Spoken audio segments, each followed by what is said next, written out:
روزتون بخیر اکا جان. فرمایش های شما را آوردم. چی خیلی فرمایش؟ منتی گرم آوردم، خوردن نمیخواهید؟ شوخی کردم شوخی. آیا نمیبینید سمبوسه آوردم؟ ما اینها رو فرمایش نداده بوده. توبه توبه خدایا توبه. و من همین سراغه را دادن. معلوم که سراغه را خطا دادن. هر روز سراغه های خطا میدن. یک کار را باز میکنم. خیر میلش، همین خنک نشده به سراغه فرمایش شده ببرم.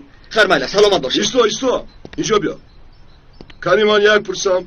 کو یک بار بپرسید. بله یکم که سمبوسه فرمایش داده بود. چی؟ سمبوسه باشد میخوریم. از سر با چیزی نخورده ایم. خیر دیدی این بیچاره گرسنه بوده است. چند پول میشه؟ خیر یگان 15-20 لیره دیهی میشود. من به درون درآمد همش را حل میکنم. سمبوسه بیا بچه. My name is Eminem.